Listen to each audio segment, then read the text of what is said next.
Harus bangga sama profesi sales. Jangan malu-malu. Jangan mentang-mentang di klaster sana gitu ya. Ada tulisan pengemis, pemulung, dan sales dilarang masuk. Terus lu jadi malu. Gue punya mimpi. Apa tuh mimpinya? Gue mau Fortress ada di seluruh Indonesia. Ya udah depan mata sikat, bem di titik tertentu. Atau lo tipe elang. Lu lihat dulu dari atas semua, baru lu patokin satu-satu. Lu yang mana? Kita waktu jadi sales, kita harus acting bro. Seolah-olah kita jadi koordinator. Nah sekali lagi gue bilang, kalau cuma skill nggak cukup bro. Ya. Kita harus punya tekad bro. Nggak bisa dipungkiri sih. Ya. Profesi sales itu hancur juga I see. karena sales itu sendiri. Fortress lakukan untuk mengembangkan teman-teman sales ini. Yang biasanya kan terjebak cuman jadi, gue mah tukang jualan doang. Sales itu harus punya value tersendiri. Bukan hanya sebagai orang penjual, tetapi dia bisa membawa solusi.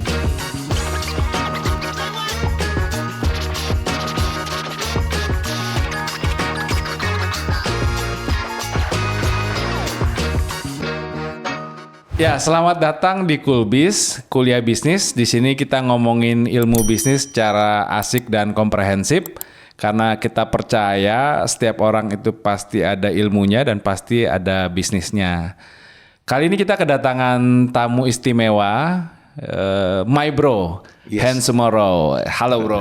Ya, halo juga bro. Ya, salam sehat. Salam sehat selalu. Ya, teman-teman, beliau ini adalah Direktur Penjualan Nasional dari Fortress. Fortress itu adalah pintu baja nomor 1 Indonesia. Fortress itu market leader. Yes. Senang banget bisa lu hadir di sini, bro. Gua lebih senang lagi nih, ya kan? Untuk pertama kalinya gua hadir di sini. Oh, Jumpa iya. kawan lama luar biasa nih. Profesor Selling. Oke. Boleh. Dari awal udah gue tembak dia. Boleh bro, boleh. Ya, pertemuan waktu itu sangat impresif ya. Oke, brother. Jadi Fortress itu gimana bro perjalanannya bro soal Fortress? Kalau berita soal Fortress itu kan banyak di media online. Tapi kita di Coolbiz ini pengen potret lah ya, the journey of Fortress bro. Gimana perjalanannya Fortress itu bro? Oke.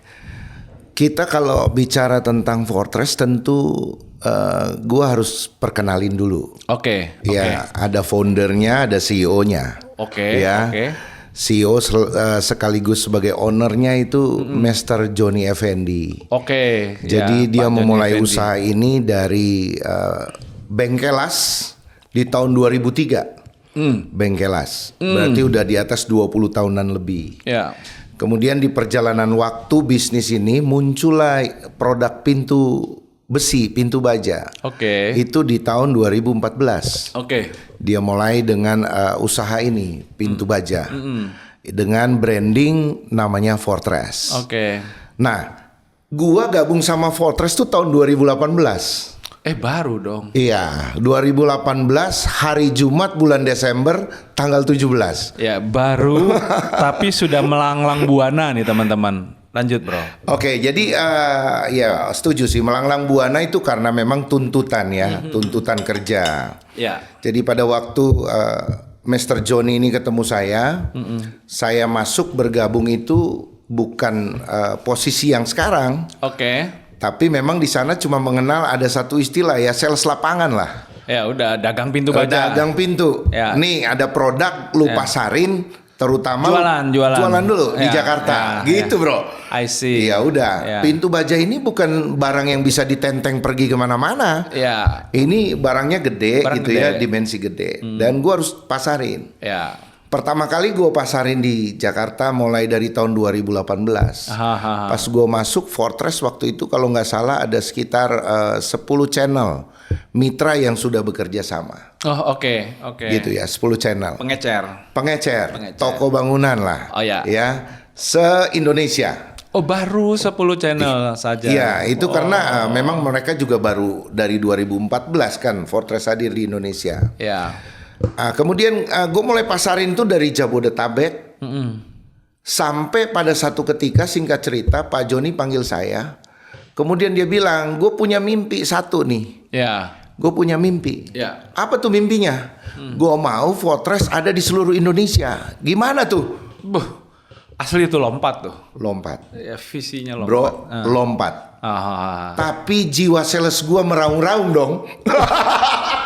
Segitunya. Iya dong. Ya. Ini challenge yang luar biasa. Iya. Dan satu hal yang gua Sorry, lu gak takut ya malah? nggak takut. Wow. Karena satu hal yang gua yakini Ya. bahwa sukses itu adalah ketemunya antara kesempatan dan kemampuan. Oke. Iya. Kalau kemampuan gua ada tapi nggak ada kesempatan, Iya. gimana? Atau sebaliknya, Ya. kesempatan ada, penawaran itu datang, tapi Lu nggak mampu. gua nggak mampu, nggak bisa jadi apa-apa. Dan itu kairos, bro. Ya. That is kairos. Kairos. Jadi waktu itu gua ambil kesempatan ini dan gua terjemahkan gimana caranya mau jalan. Ya, Mr. Johnny Effendi selain atasan gua, dia leader gua, dia juga pelatih gua gitu. Oke. Sehingga dia ngajarin gimana caranya Fortress mau ada di Indonesia. Oke. Kita visualisasi dulu. Wih. Ambil monitor TV, ya, kemudian kita ambil peta, ya, map Indonesia, kemudian kita tancepin bendera-bendera tuh. Oh. Maunya ada di mana sih? Visualisasi. Visualisasi penting. Sambil kita mapping supaya jalannya tuh efektif. Gitu. Karena ini menyangkut kos. Ya. Sehingga gue jalan, gue pilih dulu daerah mana. Ya. Cari riset, kemudian dapatlah bahwa gue harus jalan ke Sumatera. Baru dari Sumatera gue ke Jawa, kemudian dan seterusnya sampai Indonesia Timur. Oke. Dan itu sih keren, bro. Keren, bro. Bisa ngebayangin nggak? Itu jualan pintu baja di seluruh Indonesia yang kita belum punya gudang di provinsi-provinsi itu, tapi kita bisa kirim pintu dulu. Oke. Pembelinya belum ada. Oh.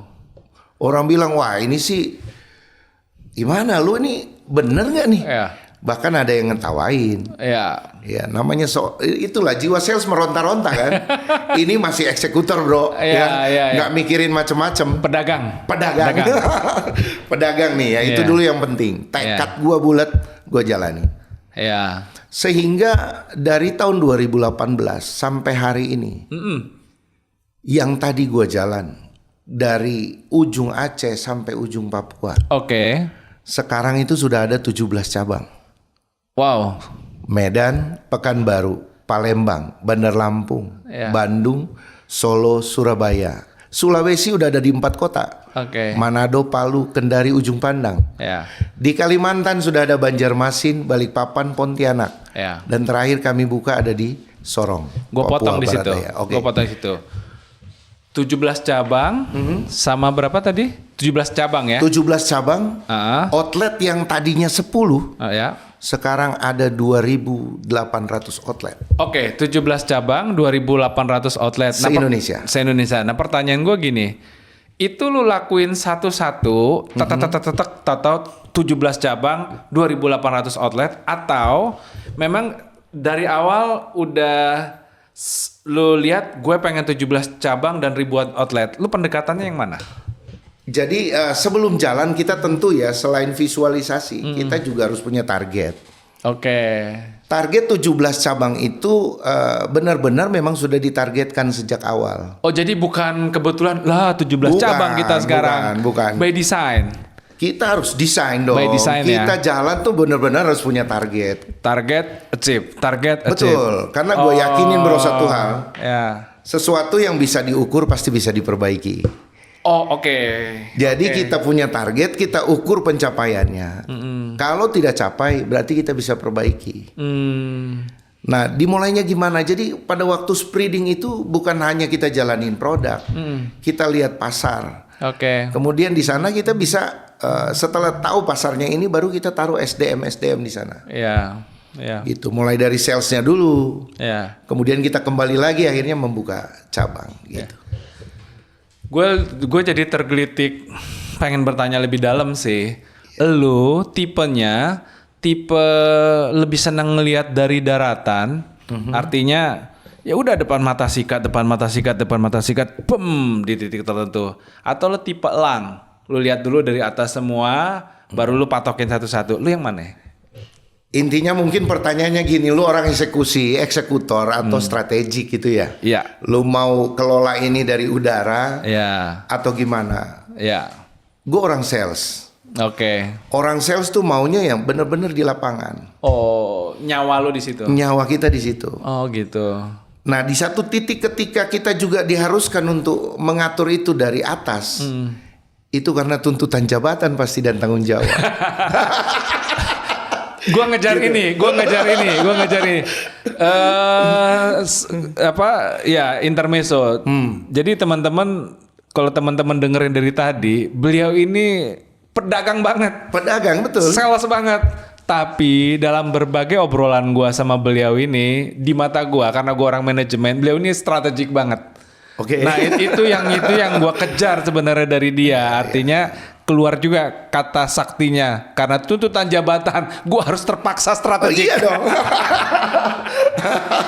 Keren. Ya, kita harus kaizen, bro. Ya. Jadi kita harus melakukan perubahan. Ya. Gua tahu orang lapangan dengan orang manajemen itu gapnya terlalu jauh. Nah itu yang gua kejar sebenarnya. Nah, gap ini butuh kesungguhan hati kita untuk terus belajar. Tidak boleh fix mindset kan. Kita harus terus berkembang, bertumbuh. Ya, terutama Fortress mendukung itu. Melatih, mendidik sehingga timnya tuh bisa bertumbuh. Oke. Dalam waktu 6 tahun, bro. Sales lapangan, bro. Hari ini gue dipercaya sama Tuhan melalui Fortress untuk menduduki posisi ini. Ya. Di bawah gue ada 25 manajer sales, Ya. kepala cabang, kemudian ada 250 kurang lebih sales di lapangan. Gitu. Itu menuntut gue harus merubah dari mindset dan semuanya. Knowledge juga harus dirubah. Gue harus punya pengetahuan yang lebih banyak lagi tentang manajemen, tentang bisnis, gitu ya, supaya diterapkan di perusahaan ini, gitu. Oke, sebelum gua ngejar lu dari sisi knowledge, gua tergelitik bertanya gini.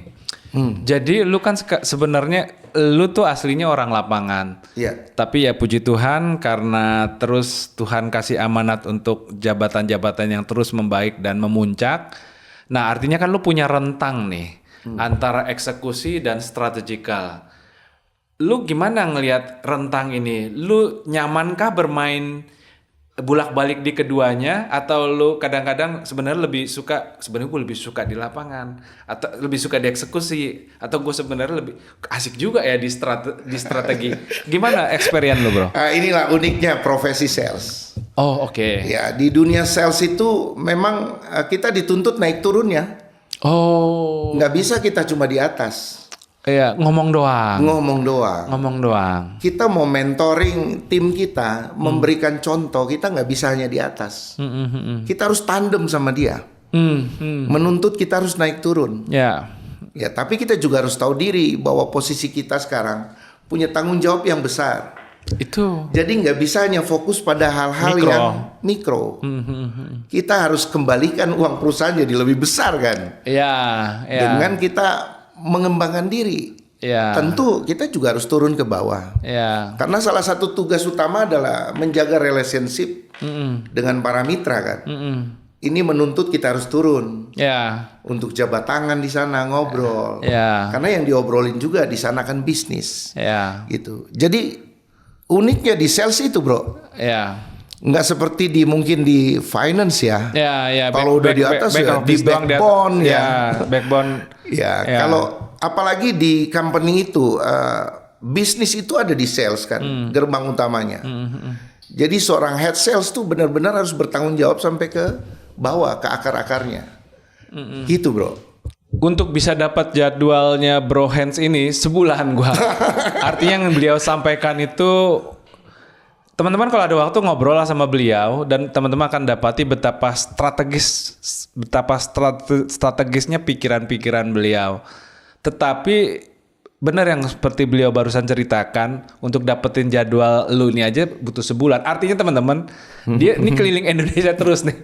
Di lapangan terus nih. Iya bro, di lapangan. Terus. Iya. Nah, maksud gue ngelihat juga ada rentang yang asik dari diri lu ya. Maksudnya dalam konteks berpikir lu strategis banget.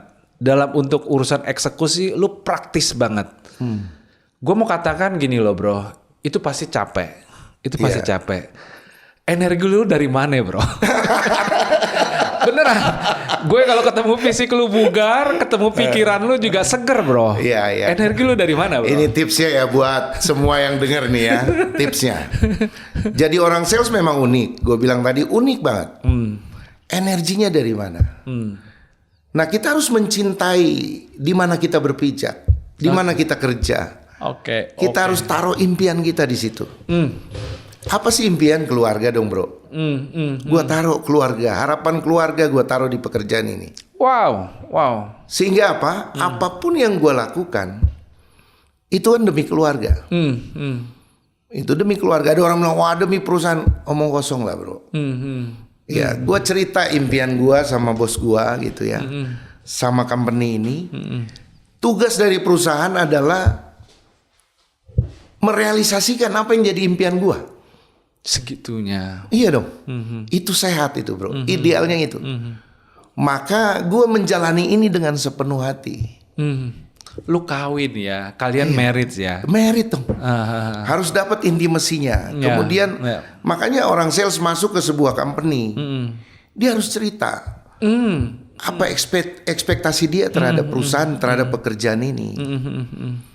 Ya kan. Kemudian perusahaan juga harus berusaha mencoba merealisasikan.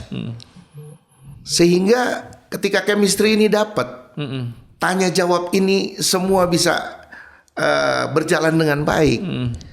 Maka gua rasa sesuatu yang besar bisa terjadi. Wah klise banget ini kayaknya. Enggak bro. Enggak, lu udah praktekin. Lu Udah praktekin bro. praktekin. Udah praktekin. Gue ngeliat Success di depan. pad-nya udah ada. Bukan sukses pet. Oke, bicara ya memang seperti lu bilang lah utopis ya bicara merit sama perusahaan, tapi lu kan barusan yang lu perbincangkan gue bisa nangkepnya, gue kawin bro sama perusahaan gue bisa merasakan itu. Nah artinya gue pengen bertanya, relasi lu sama Pak Johnny Effendi asik bro? Asik bro. Asik. Kan gue bilang dia itu bukan hanya sekedar atasan gua secara formal, CEO, owner, founder, tapi beliau juga adalah pelatih gue bro. Dia yang melatih dan mendidik gua dari seorang sales yang tadi gue bilang bro. Iya, lu masuknya kan pedagang murni, Gue penjual udah murni. kerja 20 tahun bro sebelum gue masuk situ. Ya. Sekarang di pengalaman gue di dunia profesional itu kalau total itu 26 tahun. Oke, Sebelum gue masuk Fortress itu gue udah kerja 20 tahun. memang background di profesional. Betul. Ya. Tapi tragis nggak bro? Dengerin ini, dengerin nih. Apa Pas tuh? gue review ke belakang gue lihat seolah-olah yang gue lakukan 20 tahun kemarin, ya itu kayak setahun yang diulang 20 kali bro. Itu bro, gila nggak tuh? Coba, Ya gitu-gitu aja coba, sih. gitu-gitu aja. Ya kita mau mencapai satu target yang besar. Terkadang kita terjebak pada pola yang sama. Ya, Kita nggak mau respon dengan perubahan. ya, Tapi di Fortress gue dapetin itu dari beliau. ya. Beliau seolah-olah memaksa gue untuk naik terus. Oh. Ada satu tips bro nih. Kalau kita mau karir kita terus menanjak dan itu benar-benar original, benar-benar kita waktu jadi sales kita harus acting bro, seolah-olah kita jadi koordinator. Oh gitu. Wow, Gitu. wow nggak nih bro? Ya. Pada waktu posisi koordinator kita harus acting seolah-olah kita supervisor. Oh. Maka pekerjaan itu kita berikan extra mile bro. Extra mile. Ini kiat extra mile-nya. Iya betul bro. Pada waktu kita SPV kita bekerja seolah-olah kita sebagai manajer dan seterusnya. Ya. Maka itu menuntut kita karena CEO itu bisa sukses di atas karena dorongan dari bawah. Oke. Nah gue bisa ada di atas itu karena dorongan dari bawah. Makanya gue harus latih yang di bawah. Ya. Makanya beliau melatih gue tuh supaya dia terus terdorong ke atas bro. Itu yang membuat SDM kita bisa kuat. Iya. Lu punya leader yang benar. Oke, Iya. bener sih, bener. Iya. Karena sekeren-kerennya kita, itu kan salah satu limitasinya kan leader kita kan. Betul. Artinya kan terasa banget stagingnya nih, lu dan Portres terasa banget sih. Ya ternyata ya lu bisa collab sama leader lu bro. Yes. Hahaha. Iya betul. Kita bareng-bareng kok sama-sama sampai hari ini Fortress bisa menerima penghargaan-penghargaan. I see. Ya 5 tahun berturut-turut dapat pengakuan dari top brand. Ya, ya. Kemudian yang paling sangat sebetulnya ini mimpi kita sudah lama. Hahaha. Dapat pengakuan dari Muri. Oh iya Iya kan? Iya, Itu iya. tahun 2024. Iya. Bro mungkin ngikutin itu. Ya. Kemudian dapat penghargaan-penghargaan dari beberapa asosiasi Ya. dan lain-lain. Ya. Itu sesuatu yang kita sudah mimpikan lama. Ya. Ya, kita bervisualisasi waktu itu tuh. Ya. Andai kata kita ikut pameran, Ya. kita jadi apa? Andai kata kita udah visualisasikan semua tuh. Ya. Tugas gua selain berdoa, bro, Ya. gua wujudkan impian itu. Nah sekali lagi gua bilang kalau cuma skill nggak cukup, bro. Ya. Kita harus punya tekad, bro. Gitu. Ya. Ya, wow, kombinasi skill dan tekad ya. Ya, gue pernah ngobrol sama lu kan 2024 ya di pameran ICE ya. Iya, Dan ketika saya ngobrol sama beliau ini, ya saya akademisi teman-teman. Hati saya itu mengcoding beliau, gila ini mah profesor selling ini. Amin. Bro, jadi gimana bro semangat belajar lu, semangat belajarnya Portres itu bro? Bagaimana kalian melihat pengembangan pembelajaran di perusahaan kalian? Satu, kita memang dari value yang sudah diberikan oleh CEO kita. Kemudian muncul budaya-budaya, ada budaya di sana. Ya, jadi di perusahaan kita punya value yang memang itu adalah turunan dari CEO, Ya. kepribadian beliau dan visi beliau ke depan. Kemudian muncul budaya-budaya. Salah satu budaya yang kita gunakan di perusahaan dalam kepemimpinan adalah budaya coaching, bro. Oh begitu. Ya, jadi kita melihat tim kita itu dari sisi yang berbeda. Oke. Bukan hanya sekedar menghakimi dia, tetapi lewat peringatan, lewat kejadian, kita membawa dia belajar. Bagaimana sih supaya tidak terjadi lagi, gitu ya. Jadi di perusahaan kita ini dari awal kita masuk, kita diberitahu ini budaya. Oke. Dan kita harus berusaha budaya itu masuk. Salah satu budaya misalnya my baby. Oh apa itu? My baby itu sama seperti gini. Gue terima job, gue terima project. Seolah-olah gue tuh rasanya seperti menantikan seorang ayah atau seorang ibu menantikan kelahiran seorang bayi. Baik. Kita harus persiapkan semua. Ya. Dan itu harus sempurna. Wow. Iya dong. Iya, kan iya. mau nanti coba bayangin kita. Oh iya menanti kelahiran Menanti anak kelahiran ya. anak. Iya. Itu budaya my baby. Apapun pekerjaan yang diberikan, Ya. kita harus tangkap itu dan taruh budaya itu. Ya. Sehingga kita tetap antusias kan. Oh. Gitu. Culture creation ya. Betul. Memang budaya itu diniatkan untuk hadir ya. Untuk hadir. Hahaha. Nah oleh sebab itu SDM yang masuk, yang pertama kali kita tanamkan adalah budaya perusahaan tuh harus masuk ke lu gitu. Oh oke. Harus masuk. Kalau nggak masuk, kita nanti nggak sama budayanya, repot. Di sales juga gitu. Lu clear di sana ya? Clear, harus clear. Oh. Dan bukan cuman gua, semua. Ya. Ya ada orang sales 250-an di Indonesia. Kita berjalan di budaya yang sama. Wow. Kita berjalan di budaya yang sama. Iya, salah satunya deal done. Kalau lu dikasih pekerjaan, lu harus selesaikan dengan sempurna. Gitu, bro. Lu kalau menerima satu pekerjaan, lu harus antusias. Ya. Gitu. Budaya respect dan lain-lain, bro. Banyak hal. Ya kadang-kadang drama-drama minor kehidupan itu bikin kacau usaha, bro. Iya. Ya, cemberut, males-malesan, enggan-engganan. Bener-bener. Kalian interventif dalam hal culture ya. Kita begini, yuk sama-sama yuk bareng-bareng begini. Betul. Ya terasa sih. Karena perusahaan ini kan ibarat kapal bro, Ya. yang sedang berlayar. Ya. Dia mampir ke pulau ini, Ya. mampir ke pulau ini, menuju satu tujuan yang sudah ditentukan. Bahwa contoh, Fortress di 2036 mau jadi apa? Ya. Kita mau punya apa? Ya. Di roadmap bisnisnya sudah ada tuh. Ya. CEO udah tulis bahwa nanti kita punya ini di tahun ini sudah ada. Ya. Kita yang ada di dalam kapal bersyukur kita kalau bisa menyaksikan setiap perjalanan ini, perjalanan perusahaan sukses ini. Ya. Tapi kalau yang budayanya nggak bisa masuk, lu juga dipersilahkan boleh turun. Oh, setegas itu. Setegas itu bro. Oh, keren. Oleh sebab itu dipaksa kita supaya satu budaya lagi, gigi satu.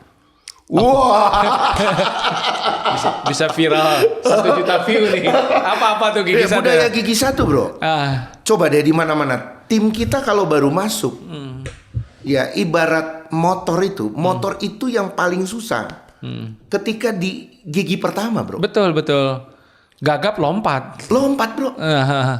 Ya baper tenggelam dan seterusnya. Nah gigi satu ini yang kita harus jagain tim kita sampai dia temukan bener-bener. Ketika dia udah masuk gigi satu udah kayak metik bro, cepet dia jalan. Dijagain ya, Dijagain, dikawal ya, Dijaga. agar adaptif, agar capable. Betul bro. Wah, seniat itu kalian, seniat itu. Oh. Ya. Iya sih. Yang lu ceritain ini terlalu dikit bro. Tapi ya gue yakin penonton juga pasti bisa ngerasain kalian tuh lakukan banyak hal. Betul bro. Terasa kalian lakukan banyak hal. Nah sekarang kita agak serius nih bro. Jadi terkait strategi perusahaan bro. Iya. Tapi yang rahasia nggak usah ya. Ini kan di level insight, di level blessing lah ya. Jadi terkait strategi perusahaan ya termasuk tentu di situ kan ada di dalamnya kan strategi pengembangan penjualan secara nasional lah katakan gitu. Apa sih yang bro bisa sampaikan ke kita nih buat jadi pembelajaran? Kalian di Fortress itu gimana sih sebenarnya ngembangin strategi pengembangan usaha ya termasuk di dalamnya penjualan bro? Oke. Ya kalau tadi udah seru-seruan ya bro, kita ngobrol tentang journey-nya, perjalanannya. Kayak ini kedua nih agak berat nih pertanyaannya. Gua dipaksa untuk berpikir strategi kalau itu ya. Kalau tadi sales banget, sekarang gua naik ke atas. Oke. Aku bilang kasih prolog kan. Ya, kita udah agak serius nih. Iya, kita naik ke atas. Jadi gini, di sales itu terutama di Fortress. Jadi karena memang core bisnisnya ada di sales. Iya kan? Setuju? Oke, aku pointing di situ. Ya teman-teman biasanya driven dalam sebuah bisnis itu adalah arah strategis. Iya. Dan itu top down banget. Tapi yang seperti Bro Hen sampaikan barusan, saya pribadi juga mendapati kalau tidak salah penilaian, Fortress ini terasa banget drivernya itu dari sales. Yes. Itu yang beliau sampaikan barusan. Monggo bro. Ya, karena core bisnis ada di sales. Ya. Tapi tanpa mengurangi rasa hormat dengan tim backbone. I see. Backbone itu yang ada mendukung mensupport kita. Ya. Ya, kita tetap berjalan berbarengan. Wow. Jadi bukan berjalan sales di depan terus gua mulai narik gerbong di belakang, enggak. Kita jalan tetap di berbarengan, berdampingan, divisi satu dengan divisi yang lain. Tapi berbicara tentang core bisnis yang memang diamanahkan di sales, maka sales harus bisa menerjemahkan target perusahaan itu menjadi strategi-strategi. Yang strateginya ini harus gue bentuk target-target kecilnya. Harus dipecah bro, dicacah bro. Supaya kita bisa mengukur dari step 1, step 2 dan selanjutnya. Lu cacah banget ya. Cacah bro. Nggak sekedar mata lang. Nggak bisa bro. Kita begini. Karena kita harus ingat juga tim kita. Tim kita itu harus merasakan kemenangan-kemenangan kecilnya bro. Wah, short term winning. Short term winning. Oleh sebab itu target yang besar ini gue mulai caca di divisi salesnya. Gue caca. Mulai dari apa sih? Mulai dari ekspansi area, expand area. mulai dari marketnya. Ya. Karena memang perhitungan kita di sales itu kan pasti revenue, bro. Yes. Pasti revenue. KPI number one itu pasti komponen revenue. Mulai dari revenue gue harus caca. Sorry, aku pengen motong dikit situ. Kalian nggak ada rasa takut ngelihat revenue? Nggak ada dong. Asik-asik aja. Asik, bro. Oke. Asik karena angkanya achievable kok, bro. Oh. Achievable. Ya. Diformulasi dengan benar. Diformulasi dengan benar sesuai dengan kontribusi, kemampuan masing-masing area. Oke. Telah melewati riset yang ada kan. Ya. Gitu. Dan satu memang tim udah dilatih untuk melihat target itu sebuah kesempatan, bro. Makanya mindset and culture lagi. Yes. Mindset and culture lagi. Gitu. Jadi kesempatan bagaimana yang seperti gue bilang tadi, ketika lu melihat target, lihat itu sebuah kesempatan. Kali aja lu kemampuannya ada. Oke. Maka ketika dia ada di level itu, dia akan selalu di atas radar, bro. Karena gue akan menilai mana yang atlet, mana yang pemain, dan mana yang penonton, bro. Oh, dengan sengaja lu pelototin. Iya kan, kita mulai clustering, bro. Clustering. Itu salah satu strategi. Kita mulai memilih mana sebetulnya yang hunter, mana yang farmer, bro. Oh, petanya dibangun ya. Peta dibangun, bro. Artinya dikuatkan pada conditioning masing-masing. Strategi yang pertama kita harus bisa menguasai. Kita harus mapping. Dari SDM kita, area kita, semuanya harus di mapping, bro. Oh, oke. Gitu. Setelah mapping ya itu tidak lepas dari visualisasi. Kalau gua giniin jadi apa ya? Kalau gua giniin jadi apa ya? Oh, oke. Nah, baru di salesnya kita bentuk nih market seperti ini nih. Gua mau menerobosnya pakai apa? Gue punya angkatan laut, punya angkatan udara, Oke. dan seterusnya nih. Yes. Gue punya strategi, ada beberapa pilar. Pilar mana yang gue harus majuin kalau Opsi lu banyak. opsinya banyak. Dan masing-masing pilar ini punya keahlian masing-masing. Di daerah ini gue harus turunin 4 pilar, tetapi kontribusi ini harus lebih menonjol. I see. Gitu. Nah, dapatnya dari mana 4 pilar ini? Dari pelatihan, bro. Ya. Kan kita bisa menilai orang ini jago ini, orang ini jago ini, orang ini jago ini. Dia atlet, dia pemain, dan seterusnya. Ya. Sehingga mereka bekerja sesuai passionnya, bro. Ketika lu turunin tim yang sesuai dengan passion, mau jadi apa, visualisasikan coba. Oke. I see. Gitu kan? Nah, tentu di produk ada kompetitor. Semua bisnis ada kompetitornya. Bagaimana kita memenangkan peperangan ini di lapangan nih? Gue pakai kata peperangan, coy.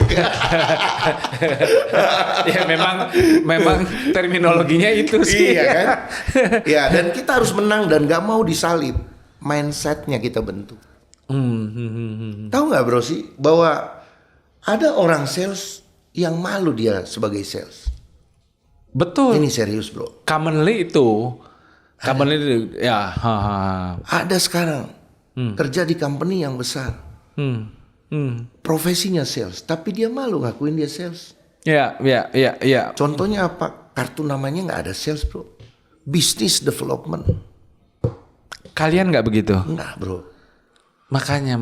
Mindset itu harus ditanamkan bahwa lu jadi sales, lu harus bangga dengan profesi lu. Hence, apa hubungannya ini sama strategi? Ada, bro. Ketika dia bangga dengan profesinya dan dia believe dengan dirinya dia sendiri, dia believe sama company, dia believe sama produknya, maka dia jalan itu menjadi orang yang berbeda. Ya. Sales itu dibentuk setangguh itu loh, bro. Ya. Itu setangguh itu. Jadi yang pertama itu tadi, kemudian yang kedua adalah SDM-nya yang memang kita harus jaga, harus pisahkan mana atlet, mana pemain, mana yang sekedar nonton. Sebelum kita menukik ke SDM, memang ini sih yang obrolan ini, percakapan ini sih memang yang gue tunggu sih, bro. Sejak terakhir kita ngobrol di ICE ya, di ICE BSD kan. Memang ketika gue ngobrol sama lu itu gue rasakan memang kalau perbincangan itu disampaikan melalui podcast seperti ini akan menjadi sumber inspirasi, bro. Oke. Ketika waktu di ICE gue udah ngerasain, ini kalau orang-orang tahu, Yes. ini akan jadi sumber inspirasi buat perusahaan, bro. Iya. Jadi ini gue sebagai akademisi melihatnya ini adalah company based on sales driven. Yes. Jadi menghebatlah perusahaan-perusahaan berbasis oleh kekuatan-kekuatan penjualan. Nah, lu barusan sedang pertontonkan itu tuh. Gila. Ya. Jujur. Kadang-kadang divisi sales walaupun sering kita omongin ujung tombak, bro. Tapi jujur aja, kadang-kadang di company itu jadi divisi receh. Ya. Dilihat receh. Tempat buangan. Diperlakukan receh, tempat buangan, bro. Ya. Nah, yang barusan lu percakapkan, yang barusan lu nyatakan itu sungguh menjadi ajakan perubahan paradigma. Kayak gue pribadi ngelihat gini, ya udah, berarti kalau gue ke depan pengen bikin company yang gede, gue bisa dorong nih melalui kekuatan divisi salesnya atau anak-anak sales, dan itu strategis. Ya. Betul, setuju bro. Karena ya itu. Ya memang, tapi nggak bisa dipungkiri sih. Ya. Profesi sales itu hancur juga I see. karena sales itu sendiri. Oh, ya. Sales itu kan, ya ini gue sih ngomong agak sedikit ke salesnya dulu ya. Oke. Kadang sales itu terlalu buru-buru mau jualan. Hahaha. Jadi lu sebagai customer pernah merasa nggak sih ntar lagi gue dijualin lagi kan? Ketakutan dan kemalasan gua. Ketakutan gitu. Sehingga profesi sales itu agak buruk di mata orang. Oke. Karena sales itu sendiri. Oke. Nah, kenapa sih gua harus ngomong masalah sales ini secara mindset, bagian dari strategi. Karena ketika kita menghargai posisi kita sebagai sales, ingat loh bahwa sales ini pembawa solusi juga. Oke. Melalui sales ini branding perusahaan juga bisa jalan.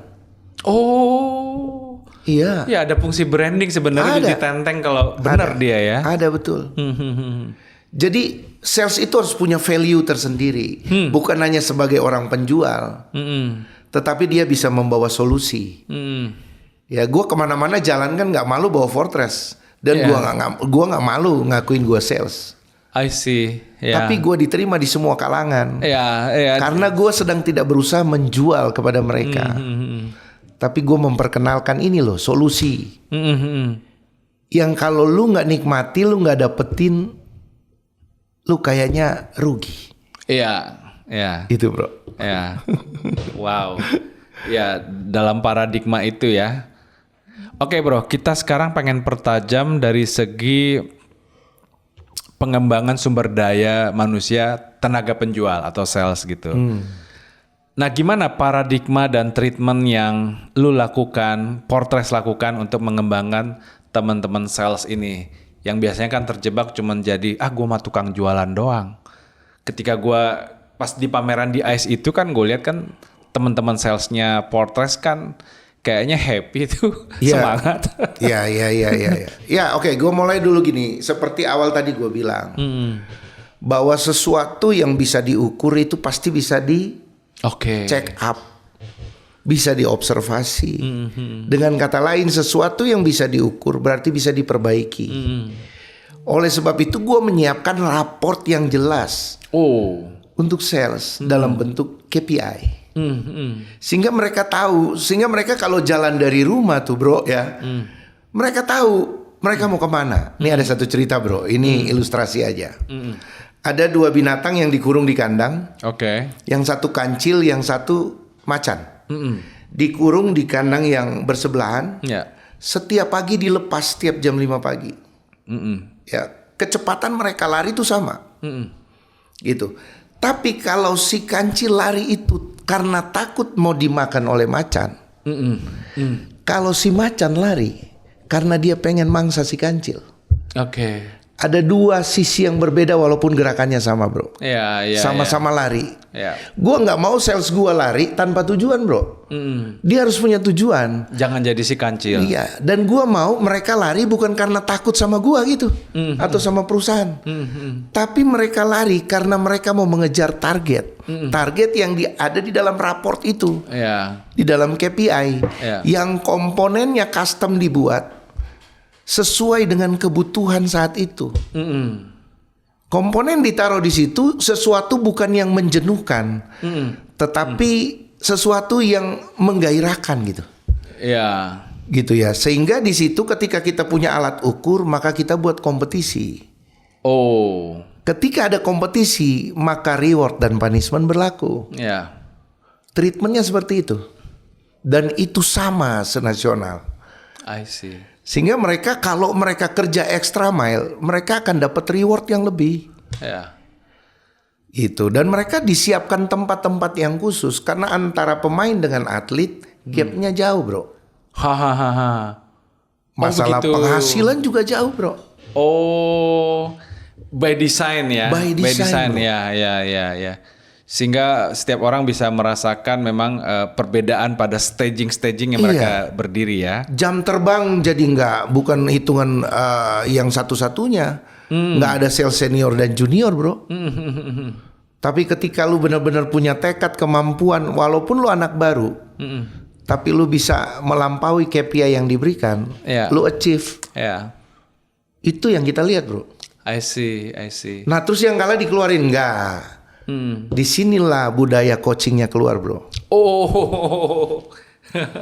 Bagaimana kita melatih dia, memberikan sanksi supaya dia bangkit lagi. Karena yang paling susah dari sales ketika dia terpuruk jatuh dan dia nggak bisa bangkit. Oke. Tapi ada juga sales yang jatuh terpuruk, ketika diberi pelajaran lagi dia bisa achieve 2 kali lipat, 3 kali lipat. Itu treatment yang biasa kita lakukan setiap hari. Ya terutama ya kita nggak bisa mau lihat hasilnya aja sih bro. Ya. Karena gue salah satu orang yang fokus pada proses bukan pada hasil. Wow. Ya, seniat itu. Jadi ya. prosesnya harus kita lihat. Ya. Dari week 1, week 2, week 3 sampai week 4. Jangan-jangan dia jatuh di week 1 kita nggak tahu. Kita harus tahu tim kita. Dia lagi cedera kah? Lagi sakit kah? Kita harus tahu. Kenapa lu nggak capai di week 1? Kalaupun dia capai, itu yang tadi gue bilang, kita bisa kasih kemenangan-kemenangan kecil. Sehingga kita memanusiakan sales yang ada. Gitu. Jadi nggak cuman disuruh jualan pers jadi ATM, nggak. Oke. Kita harus manusiakan mereka. Dihargai bro. Itu bro. Ya. Efektif nggak sih bro? Yang tadi gue pengen zoom in yang coaching tadi ya. Artinya kan gue menangkap ada sebuah semangat besar pemberdayaan. Betul. Bukan ATM peras ambil ya. Tapi ada semangat pemberdayaan. Kayak lu bilang tadi, sales yang lagi lemes pun kita punya treatmentnya. Jadi lu bilang coaching. Bro, efektif itu bro. Efektif bro. Yang lagi lemah, yang lagi jatuh, termanage, dia bisa bangkit lagi ya? Bisa bangkit bro. Oh begitu ya. Bisa bangkit. Ya artinya kalau memang peristiwa itu terjadi, ini kan jadi kabar baik buat teman-teman sales kan? Oh pasti dong, pasti. Artinya teman-teman tenaga penjual sepanjang dia masuk ke dalam company yang baik, yang tepat, dia bisa sangat-sangat profesional. Karena ketakutan teman-teman sales kan gini bro, ketika berprestasi dia dipuji, ketika dia lagi lemas dia dicaci bro. Iya itu ketakutan umum teman-teman sales kan. Iya. Itu banyak terjadi sih, memang banyak terjadi. Cuma kan sales itu aset buat kita sih bro. Orang sales itu aset yang harus kita latih. Tapi memang ya kalau kita belajar siklus dari orang sales itu kan. Oh. Ini ada siklusnya bro. Oke. Kalau bisa digambar bro. Ya. Ada sekitar 60% yang di tengah orangnya biasa-biasa aja nih. Oh. Kalau dibagi 3. Ya kurva U. Kurva U terbalik ya. Ada yang memang bagus banget sebelah kanan. Ada yang buruk banget. Ada yang buruk banget di sebelah kiri. Aja. Ada yang biasa aja. Tinggal bagaimana kita berusaha membawa yang biasa aja menjadi baik banget. Oke. Di manage. Itu terus begitu. Kalaupun ada yang buruk banget dan terlepas, itu yang gue bilang tadi. Kalau memang lu nggak bisa masuk dalam budaya kita, ya udah. Silakan turun dari kapal. Ya udah. udah. Tapi dengan kata lain gue mau bilang, kalau lu memang udah bener sih, niatnya bener, lu taruh impian lu di dalam pekerjaan ini, maka lu bisa ngikutin modul ini. Oke. Karena lu nggak usah tanya dari mana, karena ini sudah pembuktian bahwa ini keren kok, efektif. Hahaha. Penyakitnya cuma satu sih bro, kalau sales males. Males bro. Gue jadi timbul pertanyaan gatal nih. Jadi kalian atau lu kalau untuk ngelihat sales males itu dari mana bro? Aktivitinya aja. Kan gue bilang tadi bahwa gue fokus sama proses. Iya. Gue kasih contoh deh, salah satu komponen Iya. yang penting di sales adalah visit kan, Yes. kunjungan. Lu punya target 1 bulan misalnya, taruh kata 100 visit deh. Berarti 100 visit kalau dibagi 4 minggu, 1 minggu 25. 25 kalau lu caca per hari, berarti per hari dia harus berapa visit misalnya? Sekitar 4 ya. Hari pertama dia jalan nggak sampai 4 visit, lu jangan biarin.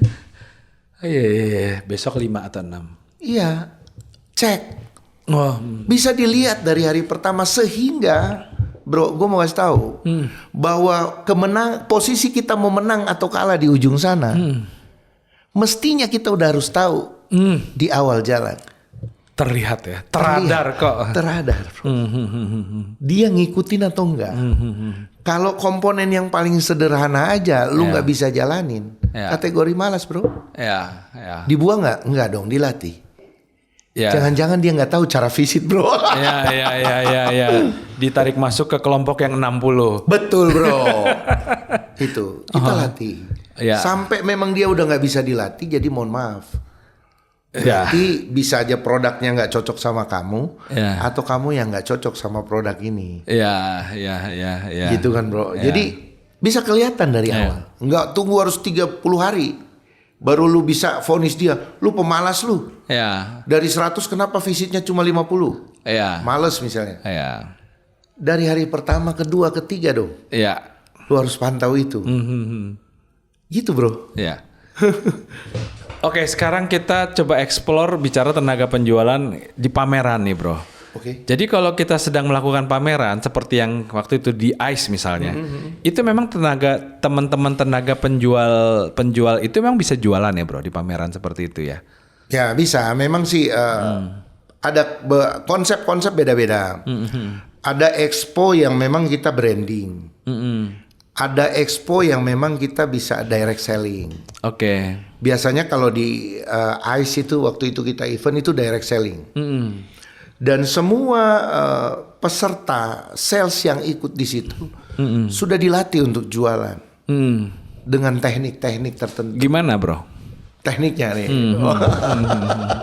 Ya.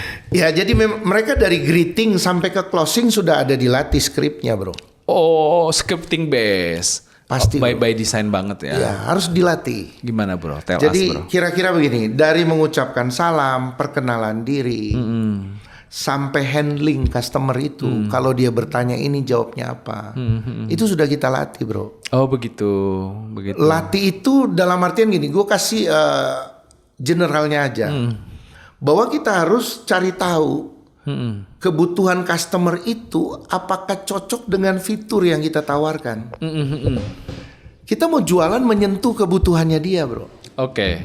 Nggak bisa kita paksakan satu produk yang nggak sesuai dengan kebutuhan dia. Kita harus cari tahu dulu kebutuhan itu dari percakapan. Makanya gue bilang sama tim sales, jangan buru-buru jualan. Utamakan ngobrol. Lu gali dulu kebutuhan dia apa. Oh. Gali dulu. Utamakan ngobrol. Cari tahu dulu. Ya, gua rasakan sih ambience itu ketika di booth-nya kalian itu. Ketahuan kok, bro, customer yang mau beli sama enggak. Oh, bisa secara tajam. Gua kasih contoh satu ya, bro. Iya. Nih mix pack-nya gimana nih? Oh, hitam ya, ada warna apa lagi? Oh, gitu ya. Oke, dia bisa jarak dekat apa jarak jauh? Oh, gitu. Harganya mahal nggak gitu? Itu kan biasa, bro. Tapi lu harus dalemin lagi percakapan ini sampai lu temukan kalau dia nanya gini, nih anak saya kan umur 5 tahun. Kira-kira kalau pakai mic ini aman nggak ya? Itu udah beda, bro. Beda. Itu bentar lagi bisa closing, bro. Iya, deeper, makin dalam. Makin dalam, bro. Beda. Ya artinya teman-teman sales Portres itu dilatih punya ketajaman ngelihat yang gitu-gituan ya. Betul bro. Detail dilatihnya bro. Detail. Makanya itu sayang banget orang yang dilatih detail. Ya. Terus ketika jatuh lu tendang kan nggak mungkin bro. Nah itu Itu aset bro. Ya. Dia jatuh karena mungkin dia cedera. Ya. Atlet bisa cedera bro. Ya. Coba bayangin atlet kalau cedera masa dibiarin bro. Betul. Pasti dirawat. Iya. Gitu. Karena apa? Dari yang di dalam inilah muncul pemimpin-pemimpin baru yang kelak punya kemampuan melebihi dari gua misalnya, Ya. akan menggantikan posisi gua. Ya. Kenapa harus ambil dari luar bro? Ya. Di dalam sudah dilatih. Ya. Regenerasi ini jalan terus bro. Ya. Ngelatih orang baru tuh setengah mati kan bro? Ya. Ini buat company-company yang lain nih. Latih orang baru setengah mati. Ya. Kenapa yang Tuhan udah kasih lu nggak rawat dengan benar? Ya. Filosofinya di sana. Gitu bro. Ya. Gali kebutuhan konsumen, hadirkan kualitas percakapan yang baik. Nah, jadi teman-teman Portres itu atau lu bagaimana melihat atau mengembangkan kemampuan komunikasi teman-teman sales bro? Seberapa penting atau gimana? Apa yang kalian lakukan? Pasti role play harus ada bro. Ya sorry lah karena kalau teman-teman sales itu kan kadang-kadang kan commonly dari orang-orang biasa aja Yes, kan.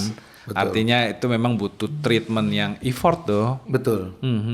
Jadi selain teori yang kita berikan ya dari modul 1, 2, 3, 4, 5 Oke. itu kita harus role play bro. Oh. Harus latih. Oh role play-nya Role kencengin play, ya. Kencengin bro.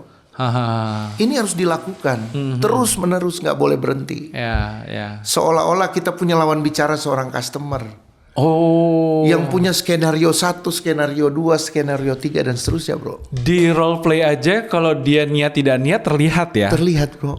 Di situ diverifikasi ya, lu siapa Dan di lapangan. diawasi. Jadi ketika pembicaraan itu ada yang lu udah dapat sesuatu belum? Kira-kira cut dulu. Lu udah dapat sesuatu belum? Udah. Ini orang kayaknya mau beli. Jadi itu rasanya itu harus ada bro di role play itu. Belajar mengenali rasa. Mengenali mengenali rasa. Ya. Ya teman-teman kalau kita lihat dari cerita beliau ini kan ya kompleks yang dilakukan kompleks. Wajar Portres segede ini sekarang. Amin. Nah, aku tergelitik pertanyaan Jail nih bro. Oke. Jadi menurut lu bro, sales itu jadi butuhnya motivasi atau komisi sih bro? Pasti setiap kita bekerja yang dicari bukan kerjaan kan bro? Ya. Pasti cari uang. Ya. Iya. Nomor 1 dia butuh uang. Ya. Butuh komisi. Butuh komisi itu dan bonusnya motivasi bro. Ya. Oh oke. Iya. Jadi clear ya. Clear bro. Apa insentif manajemennya ya dibikin sekeren mungkin lah ya, sebaik Iya dong. mungkin ya.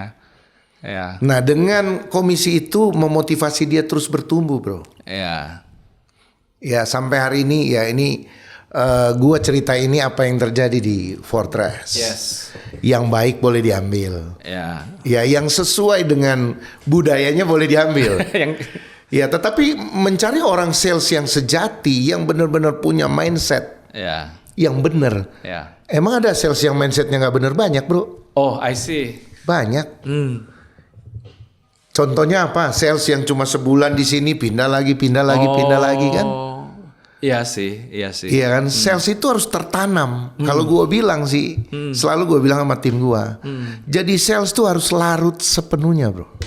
Oh, larut sepenuhnya. Iya bro, harus larut sepenuhnya. Untuk apa? Kita ngejar komisi bro. Iya. Kejar komisi. Kalau lu jadi orang yang berprestasi, nggak usah. Kita nggak butuh motivasi kok. Motivasi itu sifatnya sementara. Tapi ketika lu dapat komisi, lu mau motivasi diri, dan lu bisa memotivasi orang lain. Iya. Kelihatan mata bro. KPI berbicara kalau dia dapat komisi sekian bro. Itu terasa ya. Terasa menyemangati dianya berasa itu ya. Berasa bro. Oke. Bisa merubah pola hidup bro. Ya. Nah oke, ini last question. Oke. Ya gue sih ngelihat sih memang kompleks ya. Lu punya kompleksitas yang harus lu lakukan. Ini kerjaan gede banget. Nah bro, itu lu lakuin sendiri bro? Atau lu gimana melakukan delegasi kepada next leadernya? Artinya ada nggak sih leader lain selain lu bro? Oke, ini pertanyaan menarik ya bro. Gua nggak mau terjebak dalam situasi one man show. Gua bukan Superman bro. Iya banyak tuh, 17 cabang, 2.800 retailing. Gua bukan Superman. Gua punya tim yang sama hebatnya bro. Oh begitu. Punya bro. Yang tadi gua bilang, jadi dari 0 cabang jadi 17 cabang, perusahaan bertumbuh average growth setiap tahun itu 400%. Ya kemudian punya tim sales 250, kemudian punya outlet 2.800, punya manajer 25 bro, yang sama hebatnya. Wow, Hanya yang spesialis, sama hebatnya. Iya, hebatnya sama. Hebat itu karena budayanya sama bro. Hebat. Ya orang hebat ukurannya itu. Ya. Ketika bicara project, my baby-nya keluar. Iya kan? Orang hebat itu. Wow. Hebat. Kita jalan garis lurus, tegak lurus bro. Komando hanya satu. Tapi menerjemahkan itu menjadi sebuah karya yang dildan. Itu semua masing-masing punya kehebatan. Dan punya kemampuan keahlian tersendiri. Ya. Contoh, ada manajer yang ahli menangani supermarket bangunan. Oke. Yang gua nggak bisa, tapi dia bisa. Hahaha. Ada yang ahli menangani toko tradisional Iya. dan seterusnya bro. Oh. Jadi kalau ditanya ada nggak sih lu sendiri nggak? Enggak, gue nggak sendiri. Banyak orang di sekitar gue yang hebat, gitu. Ya kaderisasinya niat ya. Kaderisasinya benar-benar diniatin bro. Karena gue ini mungkin closing ya. Gue tidak menaruh hidup gue di jabatan. Tetapi orang melihat profil diri gue sendiri. Karena kalau di jabatan sifatnya sementara. Ada yang baru masuk, oh iya benar. Dia direktur misalnya. Tetapi dia harus merasakan kehadiran gue pribadi. Elunya siapa ya? Guanya siapa? Jadi gue sendiri tidak pernah takut kehilangan sebuah jabatan. Yang penting apa yang kita kerjakan sekarang sejalan dengan target perusahaan. Karena kita jalan hari ini dengan strategi untuk semata-mata target perusahaan. Ya. Gitu. Itu yang kita bisa bertahan sampai hari ini. Bahkan kita bisa berpenghasilan lebih sampai hari ini. Bahkan lu bisa merealisasikan impian sampai hari ini. Itu karena kita berjalan beriringan, bukan diiring bro. Bukan ditarik-tarik bro. Beriringan. Bro. Gitu. Semua tim gue punya kemampuan yang sama. Ya. Dengan spesialis yang berbeda-beda tentunya. Oh, I see. Itu. Oke, sekarang beneran last insight nih. Jadi kalau di Coolbiz kalau udah bilang last itu bisa 7 lapis bro. Ini kayak mitos atau fakta jadinya ya. Oke, last insight bro ya. Jadi atau hikmat ya buat teman-teman sales ya, buat teman-teman tenaga penjual. Bro, jadi insight atau hikmat yang lu bisa berikan ke teman-teman sales itu tiga insight atau hikmat atau motivasi buat teman-teman sales itu kira-kira apa bro? Monggo bro. Oke, jadi gini, buat tim sales ya, baik yang udah senior maupun yang baru masuk, coba-coba jadi sales. Pertama kita harus bangga sama profesi ini, harus bangga sama profesi sales. Jangan malu-malu, jangan mentang-mentang di klaster sana gitu ya, ada tulisan pengemis, pemulung dan sales dilarang masuk. Terus lu jadi malu sebagai orang sales. Nggak boleh malu, harus bangga. Karena kalau kita bisa menghargai profesi kita sendiri, maka kita akan sukses di sana. Ingat, tingkatkan kemampuan supaya ketika ada kesempatan, kemampuan dan kesempatan itu bertemu, itulah sukses. Karena di sales lah kesempatan itu selalu ada. Dan Karena dia terus berdatangan. Selalu ada. terus berdatangan. Ya. Jenjang karir terus tersedia. Iya. Ya itu. Makanya pesan saya harus bangga. Kedua harus believe dengan diri sendiri, believe dengan perusahaanmu, believe dengan produk yang kau pasarkan hari ini. Iya. Itu bro. Ya. Thank you brother, ini sangat insightful, sangat memberkati. Oke. Ya, demikian teman-teman. Hari ini kita belajar dengan Bro Hen Sumarau yang sangat berdamai banget dengan target.